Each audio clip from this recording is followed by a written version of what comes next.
Dear brothers and sisters, there is one dua that I want you to say so frequently after this khutbah, and I'm just going to say it from the very beginning, inshaAllah ta'ala, that it becomes a regular part of your dhikr. Hasbunallah wa ni'mal wakeel. Hasbunallah wa ni'mal wakeel. Hasbunallah wa ni'mal wakeel. Allah is enough for us, and He is the best disposer of our affairs. And you know, subhanAllah, the best du'as, the ones that the Prophet ﷺ prescribed to us, that unlock the greatest blessings in our lives, sometimes when you're reading the rewards of these du'as, they're so unbelievable that you're just like, is it really possible that with one sentence, so much can come out? They are usually the du'as that have the greatest level of a combination of vulnerability and submission combined. And so you find, Ya Hayyu Ya Qayyum bi rahmatika astaghith aslih li sha'ni kullah wa la takilni ila nafsi tarfata ayn. The famous hadith that we've spoken about, Hayyu Ya Qayyum, O ever living, O ever sustaining, in your mercy I put my trust. Rectify all of my affairs and do not leave me to myself even for the blink of an eye. So you're submitting every function to Allah subhanahu wa ta'ala, and as a result of that, Allah subhanahu wa ta'ala takes over every one of your functions and your affairs, and you're at peace. La ilaha illa anta subhanaka inni kuntu min al-zalimin. There is no God but you. How perfect are you? I was from the transgressors. The dua of Yunus alayhi salam, Jonah, peace be upon him, that the Prophet sallallahu alaihi wasallam said, no one says that dua except that Allah subhanahu wa ta'ala will answer their need when they make that dua, when they make that dhikr. And here, Hasbi Allah wa ni'mal wakeel. Hasbunallah wa ni'mal wakeel. Allah is enough for me, and He is the best disposer of my affairs. This is something that comes reflexively almost to the companions of the Prophet ﷺ when they face hardship. And it usually comes in the most desperate of circumstances and situations. And the larger the obstacle grows, the more important and harder it is to remember that Allah is greater than whatever obstacles in front of you. Our mother Aisha radiallahu ta'ala anha, hadithatul ifk, the slander of Aisha radiallahu anha. She leaned on two statements of prophets that came before. She leaned on the statement of Yaqub alayhi salam, I complain of my grief and my sadness only to Allah subhanahu wa ta'ala. And she leaned on Hasbi Allah wa ni'mal wakeel. She was saying, as she looked around and she saw, Ya Allah, I have no one here supporting me. The Sahaba, some of the Sahaba are passing this slander. I have no one on my side. Hasbunallah wa ni'mal wakeel. She looked up to Allah subhanahu wa ta'ala instinctively and said, Allah is enough for me, and He is the best disposer of my affairs in that moment of desperation. So I want us to look for a moment, inshaAllah ta'ala, at our father Ibrahim alayhi salam, and then our messenger sallallahu alayhi wasallam. And I'm going to share some of the miracles of this dua that Ibn al-Qayyim rahimahullah ta'ala elucidates so beautifully from the various verses that are mentioned. But before I get to the verses and what Ibn al-Qayyim rahimahullah said of the various fawaid, the various benefits of this verse, imagine Ibrahim alayhi salam. Your last words, O Ibrahim alayhi salam, in front of the largest fire that anyone has ever seen, about to be catapulted into it, stripped of his clothes and his dignity and support. No one around him, everywhere he looks around, like Ta'if, which was the hardest day of the Prophet ﷺ's life. Any direction he looks in, all he sees is jeering and mockery and people egging on those that are going to throw him into the fire. He has no one, subhanAllah. I mean, that is trauma. Can't find a single person in the crowd that says, don't worry, you're okay. He doesn't have even a secret supporter amongst them that's standing in that crowd. All of them yelling, cheering, jeering, ready for him to be thrown into that fire, alayhi salatu wassalam. And Ibn Abbas radiallahu ta'ala anhuma says, the last words of Ibrahim alayhi salam as he was mid-air going into the fire, Hasbi Allah wa ni'mal wakeel. Allah is enough for me, and He's the best disposer of my affairs. As far as Ibrahim alayhi salam is concerned, this might be his last words, period. This might be the last phrase that he ever gets to say, because he's being thrown into a fire. He is not privy to the plans that are to come. The angels are coming to him, as we find in the narrations in tafsir. Jibreel alayhi salam, do you need help? If it's from you, no. Other angels trying to think how they can support. The creation of Allah subhanahu wa ta'ala wanting to support him because they know this Khalil of Allah, this best friend of God, is about to be thrown into the fire and killed so unjustly. Ibrahim alayhi salam says, Hasbi Allah wa ni'mal wakeel.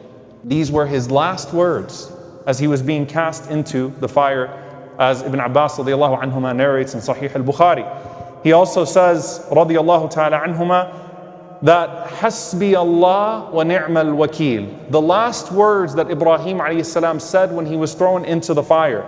And it was said by Muhammad sallallahu alayhi wasallam and his companions when the hypocrites said to them, Inna nasa qad jama'u lakum. That verily your opponents have gathered an impossible army. When does this happen? After Uhud, when they're still bleeding, when they're burying the largest amount of mass casualties in the community that they have seen, and the hypocrites are loving this. They want to see a crack in the confidence of the Muslims. They want to see the Prophet ﷺ express a moment of confusion, a lack of clarity, a lack of purpose. They want to see him crumble, sallallahu alaihi wasallam. They want to see the companions crumble. And Abu Sufyan, after Uhud, gathered an even larger army. They smelled blood. They smelled blood. Literally, they smelled blood. And they gathered that army to attack right after. And the hypocrites came to the Muslims and said, Inna nasa qad jama'u lakum. You thought Uhud was bad. Watch what happens to you now. You should see the army that is waiting to cut you into pieces. And Allah Azza wa Jal says, Inna nasa qad jama'u lakum. That the hypocrites said that verily the people have gathered against you. فَخْشَوْهُمْ. Fear them. The hypocrites are even trying to project the emotion that they think you should have. You should fear them. You should be very afraid right now. And Allah Azza wa Jal says, فَزَادَهُمْ إِيمَانًا. First, the reality on the inside, their faith in Allah was only increased.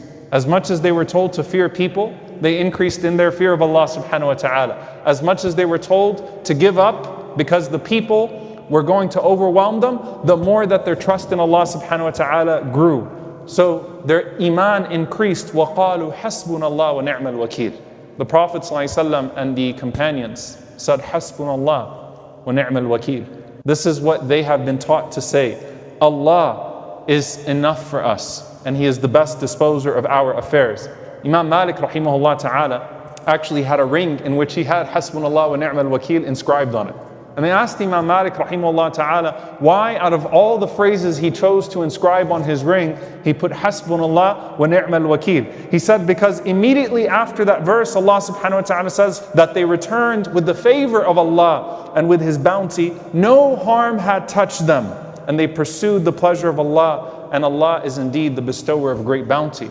So what came after it was miracle after miracle after miracle, was the mercy and grace of Allah. Meaning if a person gets to that point, if they respond with Hasbunallah wa ni'mal wakil, everything opens up after that.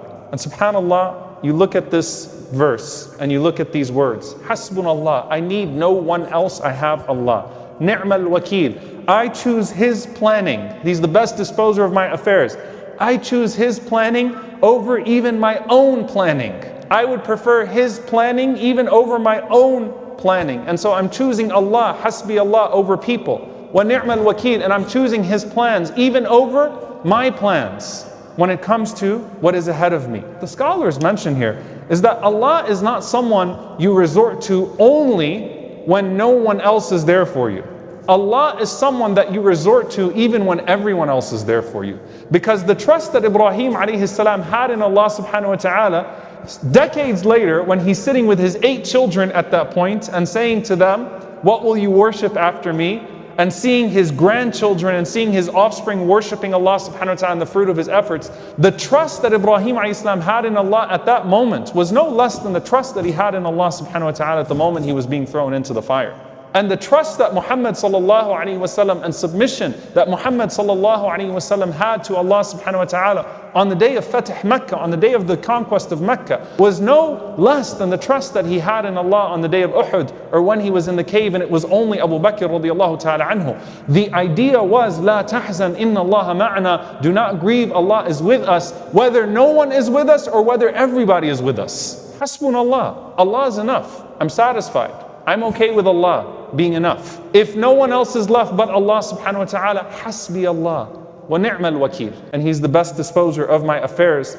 Not that I have been able to find others and nothing has worked, and so now I'm just going to say, Ya Allah, I failed, so now you dispose of my affairs. No, Ya Allah, even when my planning is perfect, it will only succeed to the extent that you allow it to succeed. Dispose of my affairs, O Allah, as you see fit and as you see best. Imam Ibn al-Qayyim rahimahullah ta'ala then lists some of the miracles of this dua, some of the beautiful benefits of this dua. It says every time Allah mentions in the Quran the statement, Hasbunallah wa ni'mal wakil, in some way, Allah is enough for us and He's the best disposer of our affairs, it comes with a combination. It comes with the bearer of good news, benefit, and doing away with harm. Every time Allah mentions it, He specifies that both of those things come into a person's life as a result of that. So for example, the incident of the Prophet ﷺ and the companions, when they responded to the hypocrites and they said, Allah is enough for us and He's the best disposer of our affairs. They returned back with the blessing of Allah and His grace, manfa'a, Allah's blessing, Allah's goodness coming to them, the benefit. And they will not be harmed. So the removal of harm. And they pursued the pleasure of Allah subhanahu wa ta'ala. Allah subhanahu wa ta'ala says, say to them, O Prophet, who created the heavens and the earth? And they will certainly say Allah. They will admit to you that God created the heavens and the earth. They will admit that much. Then ask them, these idols that you invoke besides Allah subhanahu wa ta'ala, if Allah wills to harm me, could they undo any of that harm? If Allah wanted to harm me, would these idols be able to protect me from any of that harm? Or if Allah willed some mercy for me, some benefit for me, would they be able to prevent any of that mercy and that benefit from coming to me? Qul hasbi Allah. Say to them, Allah is enough for me. And upon Him, the faithful put their trust. So scholars mention in this regard, subhanAllah, look at Ibrahim alayhi salam when he spoke to his father. You know, when they say easier said than done, Ibrahim alayhi salam was speaking to his father about who he puts his trust in. He puts his trust in his idols. And Ibrahim alayhi salam was speaking with the authority of a messenger of Allah, of God. He said, these things that you worship besides Allah subhanahu wa ta'ala, why do you worship things that don't hear you or see you or do anything for you? They can't protect themselves. That was the whole foundation of Ibrahim alayhi salam when he challenged them in regards to their idols. Do you think anything changed when Ibrahim alayhi salam was being cast into a fire and they were chanting about their idols? They weren't chanting about their idols, they were really chanting about themselves. And subhanAllah, as they were throwing him into the fire, they were parading their idols, and when they were facing the Prophet ﷺ and his companions in Uhud, they were screaming out the names of Allat wal Uzza wa Hubal. They were screaming out the names of their idols. And in both situations, the Prophet, and in the case of Nabiyuna sallallahu alayhi wasallam, those that were with him, the companions, Hasbunallah. Allah is enough for us. Allah is enough for us. And so in this verse, if Allah was going to decree harm for me, would these idols be able to protect me? And if Allah was going to decree mercy for me, would the idols be able to stop that mercy? If they wanted to hurt me, would they be able to do away with the dur? What Ibn al-Qayyim rahimahullah said, this does away with the harm. And if they wanted to benefit me, a manfa'a, if they wanted to bring about any mercy in my life, could they do so? Absolutely not. Finally, dear brothers and sisters, when Allah subhanahu wa ta'ala says, whoever is mindful of Allah, Allah will make a way out for them. Meaning the removal of harm. Allah will make a way out for them, i.e. the removal of harm. And Allah will provide for them in ways that they would not have even considered before. And whoever puts their trust in Allah, Allah is enough for them. Every single time, as Ibn al-Qayyim rahimahullah says, every single time Allah mentions Hasbi Allah wa ni'mal wakil in some way, it combines both the removal of harm and the paving the way for benefit and goodness to come into our lives. And this is especially true when you can't see the light at the end of the tunnel and you still put your trust in the giver of all light. When you can't see the way out, but you still put your trust in the one who makes ways in and makes ways out. When you can't see the reward of this world and you put your trust in the one who bestows reward in this world and in the afterlife, and you submit yourself. Because the story of Ibrahim alayhi salam is istislam, submission to Allah subhanahu wa ta'ala. Submitting to you, O Allah, hasbunallah wa ni'mal wakil. And so my only reminder to you in this khutbah is to recognize the power of this dua and to say it both in your moments of personal distress as well as your moments of community distress, especially when you can't see the way out. That you know that the one who sees all has a way out decreed. Finally, Abu Darda radiallahu ta'ala anhu narrates that whoever says 7 times in the morning and in the evening, Hasbi Allah, la ilaha illahu, alayhi tawakkaltu wa huwa rabbul arshil azim.